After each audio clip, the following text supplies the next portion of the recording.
Welcome to the Home Pro Podcast, your source for expert insights and practical tips from the leading minds in home services. Get ready to conquer your local market with your host and founder of Big Fish Local, Seth Evans. Seth Evans here. I'm the host of the Home Pro Podcast, where we explore the strategies top home service professionals use to become the big fish in their local pond. Join us for insights and strategies that drive growth and success. Today's episode is brought to you by Big Fish Local, your trusted partner in navigating the digital landscape. Our dedicated team specializes in creating impactful digital marketing strategies tailored to your business needs. From optimizing your website for search engines to enhancing your presence on social media, we are here to help you thrive in your local market. Discover the potential of your business with Big Fish Local's comprehensive marketing solutions. For more on how we can boost your online visibility and drive growth, visit bigfishlocal.org. I have Chad here from Rise 25, who has done thousands of interviews with successful entrepreneurs and CEOs, and we have flipped the script, and today he will be interviewing me. Chad, welcome to the show. Hey, thanks so much, Seth. Appreciate you having me today. Hey, I'm looking forward to talking to you today about search engine optimization. And I'm curious, what's your background in SEO? So we have been in the digital marketing space for quite a long time, almost 19 years total. And we have been really working in the search engine optimization space for about the past 9 years. And really what we have found is just that it has become more and more important as time has gone on. And so it's a constantly evolving technology, and it's something that we have really tried to dig in and become right at the forefront of that evolution. Is SEO something, once you've figured it out, you've got it? Or is it something that is changing? And if it's changing, what kind of changes have you seen recently?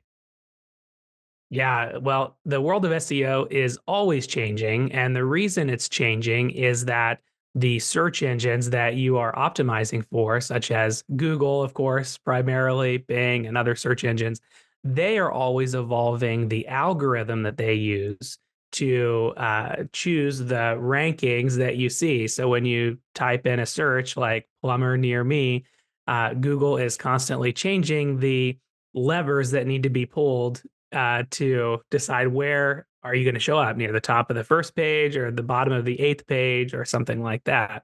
And because that algorithm is always evolving, you constantly have to be changing your strategy, researching the latest trends, listening to the podcasts that Google puts out.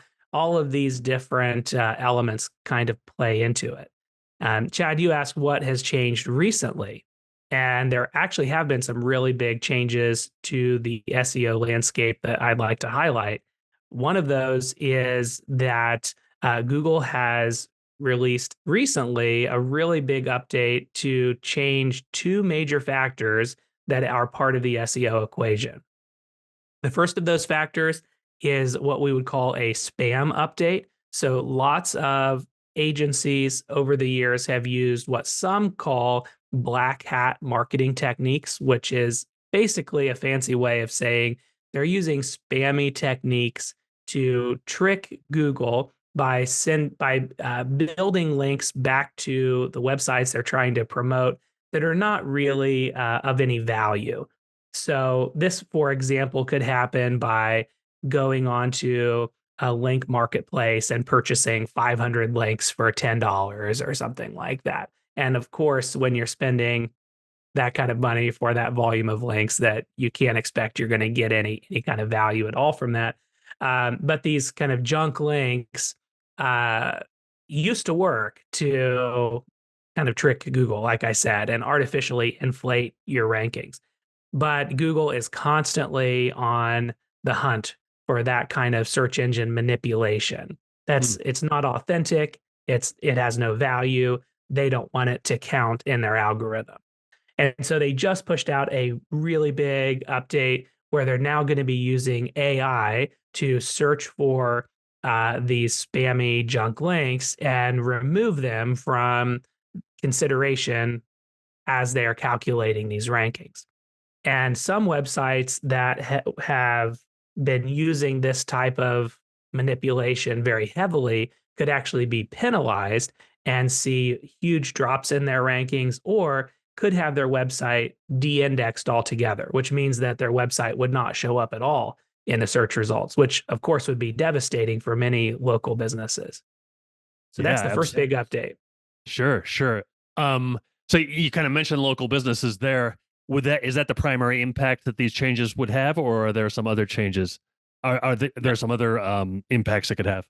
Yeah, this could absolutely impact, for sure, it's gonna have a big impact on local businesses, but it also has an impact on national businesses, e-commerce websites, basically any website that's using this type of SEO tactic is going to be affected. Now, conversely, if you have been using more authentic link building strategies, that do provide value to the user and to Google, then you are also going to benefit from that. So we're already seeing a lot of shakeup happening in the search rankings because of that on a variety of terms. So if you, as the listener, if you've experienced some of that fluctuation, or if you've noticed that your website traffic seems to have picked up a lot or dropped off suddenly, that could be an indicator that you've been affected by either that change, or the other big change that recently was announced by Google was the fact that Google is going to be looking for more authentic human written content over and above AI written, auto generated type of content, or duplicate content, or content that just doesn't provide any value. And really, what it comes down to is Google is looking for value. They want every website that they promote to really answer the questions that people are typing in their search query. So when someone's looking for the best price on a new roof, or if they want to look up how to unclog their own drain, or whatever it is that they're typing in, Google wants to give them the best answer because that's how they build value as a search engine. So anything that you do that shortcuts, you try to shortcut your way to the front of the line, those kinds of tactics are always going to be devalued over time by Google. Hmm, interesting. So, in terms of local SEO updates, have there been any recent updates to local SEO that small business owners should be aware of? Yeah, so from the local standpoint, this is kind of connected to SEO. Is that if you do a search in Google Maps for a certain type of business, for example, an electrician, what you'll typically see in the search results are local businesses near you. However, there has been a change that Google has recently made that have allowed some paid promotion within the Google Maps space. And that has taken two forms, both local Google search and then also Google local services, also known as Google Guaranteed, are both appearing in that space. And what that means is it's getting even more critical than ever. If you don't want to rely on paid advertising, it's becoming more critical to make sure you are as high on the list as possible. Because it used to be that maybe there would be no ads, or maybe just one ad that would show up in there. And so if you were anywhere in the top 10, you had a reasonable chance of getting selected by a consumer. Mhm. But now that there are two or three ad spots taken up right there inside of Google Maps, it's pushing down all of the more natural occurring results, and it means you might be lower on the list than you used to be. And so that local SEO has taken a higher prominence and importance for a lot of local businesses that serve a specific geographic area like that. Yeah, so it's something they really need to pay attention to. So, Yeah, exactly. what is Google My Business? Can you explain the importance of it in local SEO and any recent updates related to it? Yeah. So Google My Business, also known as your Google Business Profile, is basically your business's profile on the Google search ecosystem, specifically within Google Maps. And so this is where you'll see your business name, phone number, contact information, hours of operation, and all the other information pertaining to your business that Google allows you to list there. And one of the biggest opportunities that most business owners and business leaders have is to really maximize the value of that listing. Google gives you tons of fields that you can fill out. For example, you can list all of your services, or if you sell products, you can actually list your products right in there. You can ask and respond to questions in a Q&A section. You can add photos, even post to it like a Facebook page. All of those elements improve your chances of showing up higher in the search results, and they also improve the user experience because it gives people more meat to sink their teeth into when it comes to your business. And so that's the opportunity that most business owners are leaving on the table. They're filling in their business name and their phone number and maybe their website and their hours, and then they stop there, and they're leaving all of these other fields empty, or they've been filled out years ago and they haven't revisited it, and it's old information. That is an easy win that almost any business owner could take right away to improve their local search uh, rankings. And then the other big change that has happened, and this has really been over about the last year, is the importance of reviews left on the Google profile have really increased. So if you don't have some system in place to get regular reviews coming into your Google profile, you're almost certainly losing traction in the local search rankings. So that's another big opportunity a lot of folks have. Hmm. So, in terms of optimizing your website for a local search, this year in 2020, currently in 2024, what are some of the best practices for doing that? So from the website perspective itself, Google has many factors that it uses to kind of determine what those rankings look like. But one of the most important foundational elements is actually the content or the words on the page itself. So on your website, do you fully explain who you are as a company, what services you provide, and especially for local purposes, what neighborhoods and service area you might service? And sometimes a business owner or their webmaster might list, like, we serve all of Davis County. And I'm just, making up a county here. And they won't think to list all of the neighborhoods and cities within that county. And that's actually a mistake because most people that are searching are going to type in plumber near, Salt Lake City, Utah, or near Sandy, Utah, or near Columbus, Ohio. They're putting in the city, not the county, or they're putting in their neighborhood or their township. And so if you have lots of even smaller municipalities or areas that you service, it is really wise to work that information into the website content and not just have a bullet point list of all the areas you serve, but really talk a little bit about each of those towns and what makes them unique, and spend the most time on the core service area. So, for example, I mentioned Salt Lake City, where Salt Lake is the most well known. It's the largest town in that area, but it's surrounded by a bunch of smaller neighborhoods. So, you'd want to spend a little more time talking about the Salt Lake City area, but still mention some of those surrounding towns like Lehigh, Sandy, Draper, et cetera. And the same thing would be true in any major metropolitan area. In terms of mobile optimization for local SEO, how important is that? And what are some key strategies that businesses should implement regarding that? So mobile is now primary. Almost 60 to 70% of searches, sometimes more, it just depends on the topic. A really high number of searches are going to a mobile device, whether it's a phone or a tablet. You're still getting a decent amount on a desktop environment, but it's just so easy. I mean, if you think about it, when you need the service, are you going to be sitting at your computer? Maybe not. You might be standing next to your hot water tank trying to figure out why you don't have any hot water. And instead of running upstairs and booting up your computer, you can just hold that phone that's already in your hand and just type in, how do I fix my hot water heater, or look up a local plumber.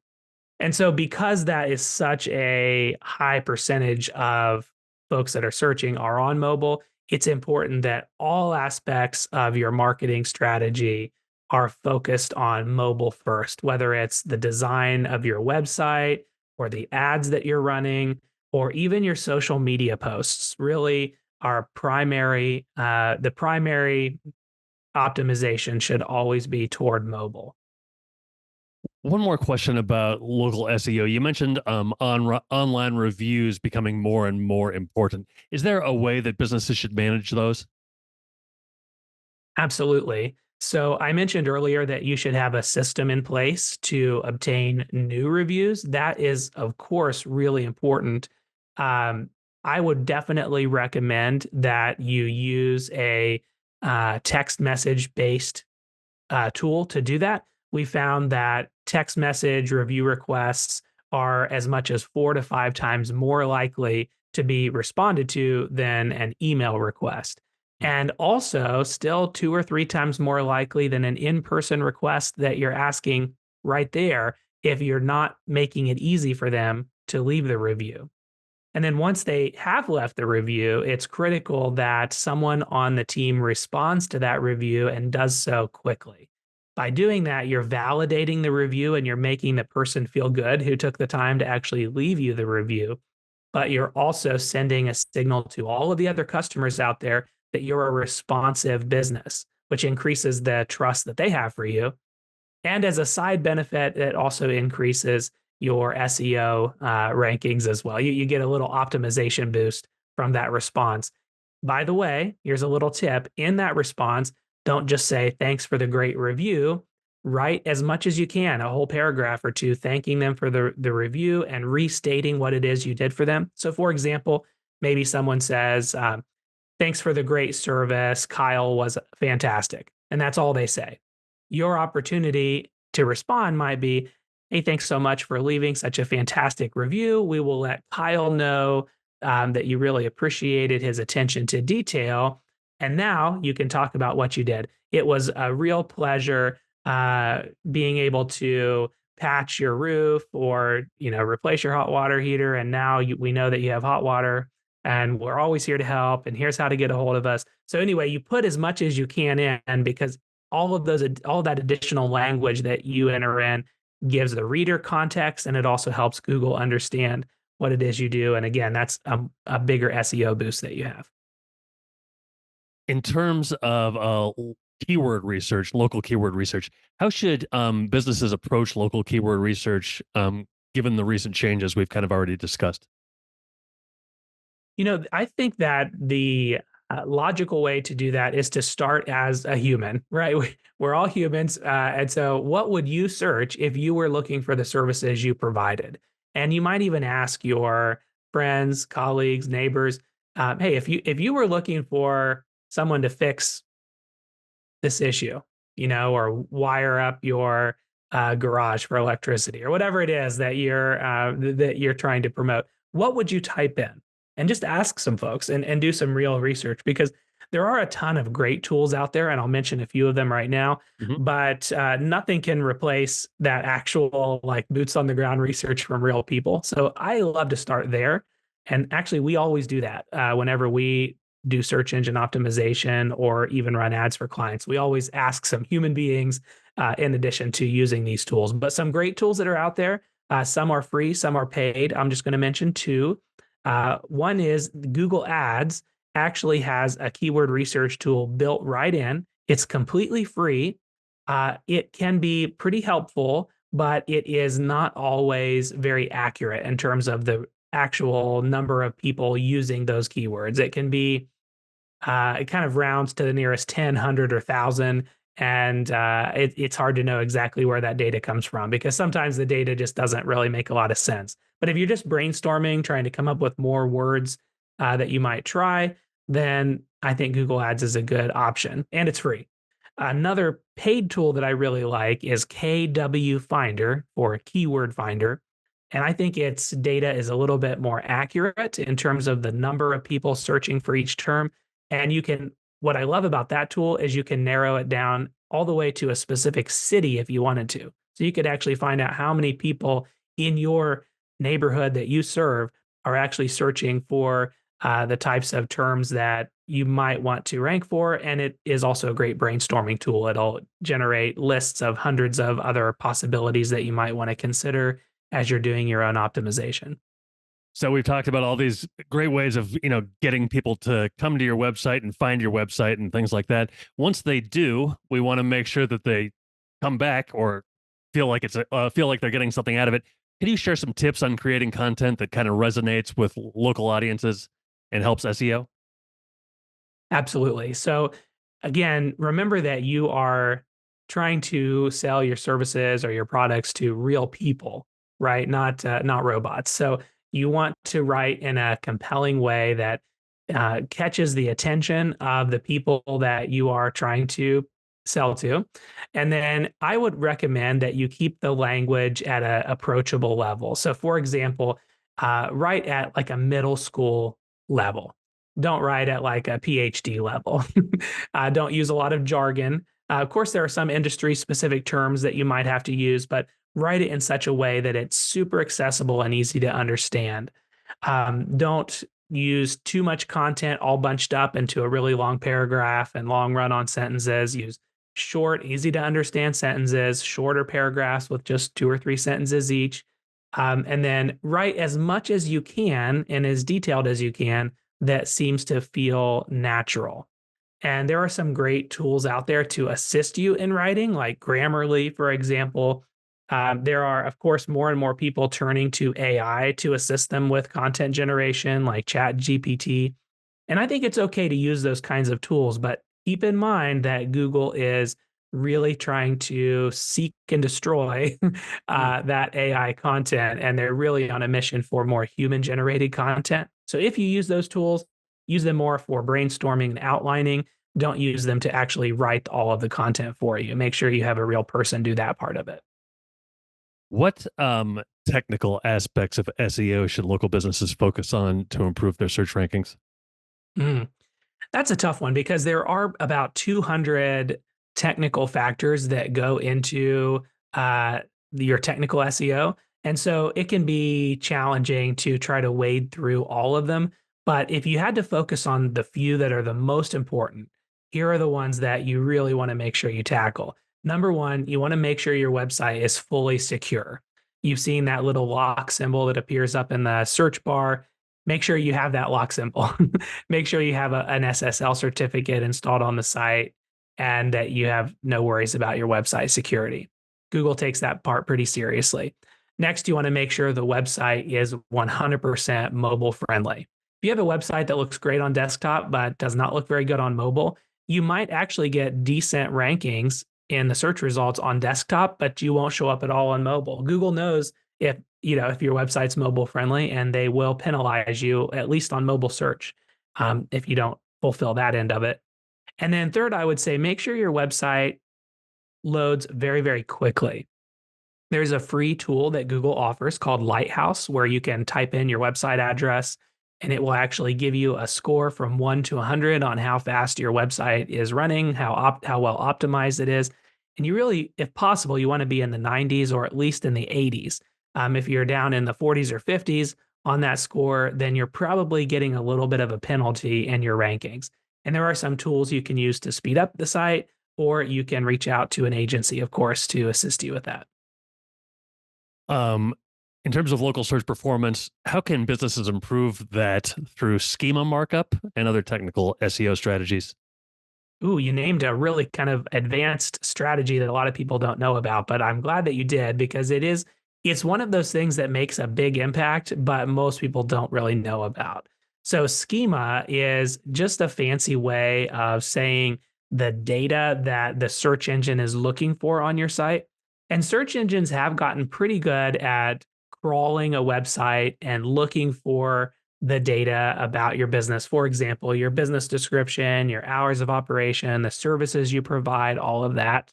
But you can create a kind of a hidden document that lives on your website that says, "Hey Google, all that information you're looking for, it's right here in this really easy to find place." And it's one way of making sure that Google gets all the information that they're looking for without making it too obnoxious on the website, and basically saves Google spiders some time trying to scrape all that information and guess on your website. So there, if you do a Google search for local schema tools. You'll find there are some free options, there's some paid options, but any SEO agency worth their salt should absolutely be addressing schema on any local business website. So we've talked about changes, how it's kind of how SEO is kind of constantly changing. In terms of moving forward, what trends do you foresee in local SEO over the next few years? Well, I think that with the proliferation of AI just becoming more and more integrated into everything we do, um, I think that Google, Microsoft, and a lot of these big players, they, of course, are always going to have the most cutting edge AI tools for their own businesses, right? So they're going to be able to use a more advanced AI than we have access to as individuals. And so if they decide they want to make a change to the algorithm, such as penalizing junk links or removing credit for AI generated content, you really won't be able to hide that kind of stuff from Google anymore. It's going to be really easy for them to find it because they have more money than we do. They have the best technology. They're going to find it. So I would really just listen to what Google and the big search engines are saying about what they're looking for and try to respond to that. And I think right now what we're seeing is a shift toward, again, more human generated content, content that really provides value, that provides education, that answers people's questions. Um, I think that's really where we're headed. And even though AI is becoming bigger and proliferating more, it's actually like the search engines are leaning away from that in terms of the kind of content they want to promote. And then also again, I think we're looking for more authenticity.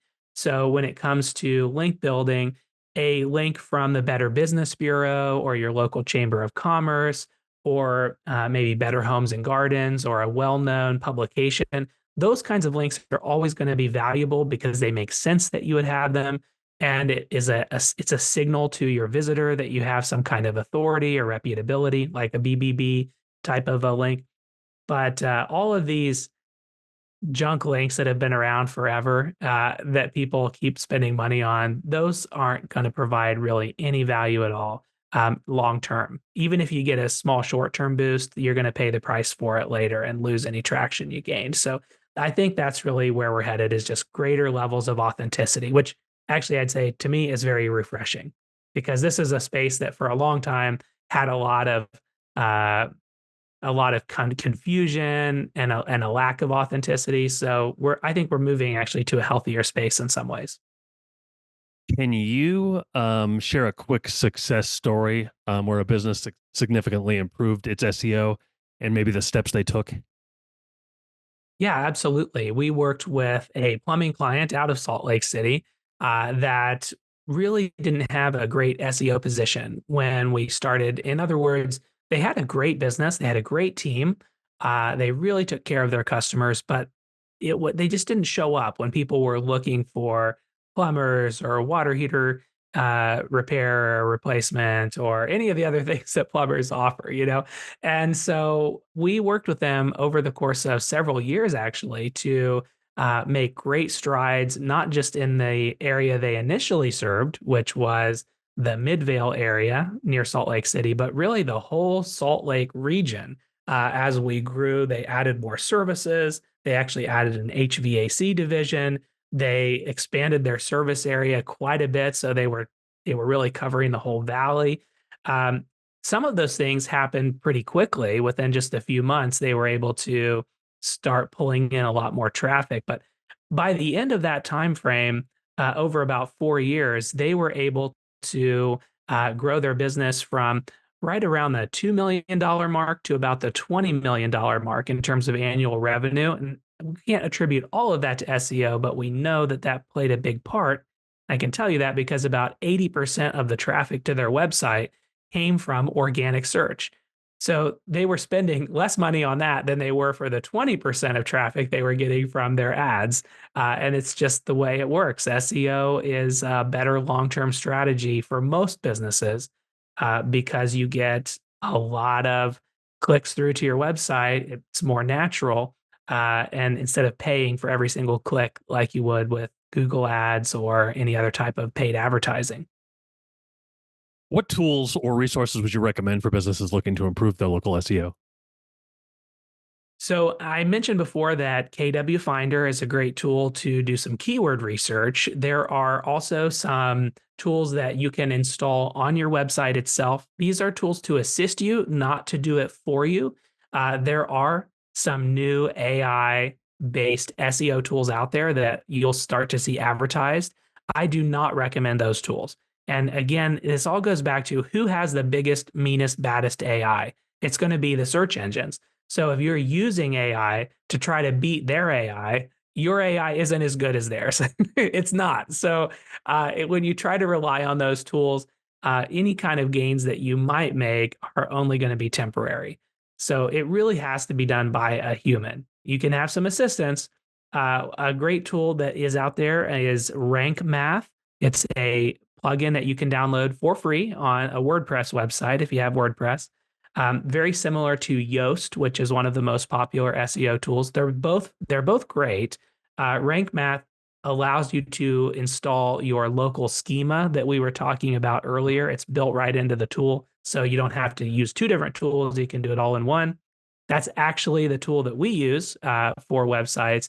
But again, it doesn't do the work for you. It just kind of helps you. It assists you in your SEO work. You put in what keywords you want to focus on, and it kind of guides you through some of the pieces of the puzzle that you're going to need to put into place. How would you Another one. recommend? Oh, Oh, go go ahead. ahead. I'm sorry. I was just going to ask you, how would you recommend businesses measure the effectiveness of their local SEO strategy? I'm glad you asked that, Chad, because I think that this is where a lot of businesses are feeling some confusion. Maybe they've worked with an SEO agency in the past, or maybe they've done their own work and they just really don't know if it's paying off for them. You feel like you're spending X amount of hours or Z amount of dollars, and you're just wondering, is it worth it? And so I think the two tools that you'd want to use to help you track this is you want a good rank tracking tool, which tells you basically how your keywords are performing. Rank Math, that tool I mentioned earlier, does have a rank tracker built right into it, at least in their premium version, which isn't that expensive. So that's one that you could use. And there are a ton of keyword rank tracking tools out there. But tracking the position of your keywords is important because you want to see maybe you've made some changes. You want to see, did those changes work? And you can simply watch the rankings and see how they change. The other thing I would track, which is almost even more important than the keyword rankings, is the website traffic that you're getting on your website. And luckily, there's a wonderful free tool called Google Analytics that you can sign up for and install that on any site, regardless of the platform. And it will tell you exactly how much web traffic you're getting and where it's coming from. Are you getting traffic from your local area? Are you getting traffic from some other foreign country? Which obviously would be much less valuable for most local service clients. So those would be the big two: a rank tracking tool and a website traffic tracking tool. So you have given us a lot of advice here. This is honestly, this has been one of the meatiest podcast episodes I've ever been a part of. Just a lot of good stuff that people can use. Any final advice for business owners looking to enhance their local SEO? Yes, I would say that the biggest thing that I can advise business owners to do is to really just get started with the process, because we know that this is becoming more and more important for businesses, especially businesses that serve a local service area. And the reason it's becoming so much more critical is that the cost of paid advertising has really gotten out of hand for a lot of folks. You can still get a lot of great leads through paid advertising, and sometimes you can get them at a reasonable cost. But SEO is almost always going to provide you a better long-term result with a much lower investment threshold. So just getting started on it, if you haven't already, can make a big difference. And whether you decide to do some research and implement some of these things we've talked about on your own, or whether you work with an agency, it's definitely still better to fail forward and start taking those steps now than to wait. Because SEO is a process. It doesn't happen overnight. It might take a couple of months before you really see the results of that. But we know that it does work and it can provide some really incredible results over time. So that's my advice on that. Well, you're clearly well versed in SEO. How can maybe people who are not quite as well versed in it maybe connect with you and learn more about your work in SEO? Of course. Well, you can definitely go to our website, bigfishlocal.org, and we have a whole page on our site dedicated to the ins and outs of SEO. You can check that out, or you can book a discovery call with myself or one of the other members of our team. And in that call, I would love to hear more about your business, what your goals are, and we can see if it's a good fit. And if we can help you out, we'd be happy to do so. Okay, awesome. Hey, Seth, thanks so much for having me today. It's been great to talk to you. Really appreciate it. Thanks, Chad. I really appreciate you too. So long, everybody. Thanks for listening to the Home Pro Podcast. Be sure to click subscribe to be notified of future episodes. We'll see you again next time.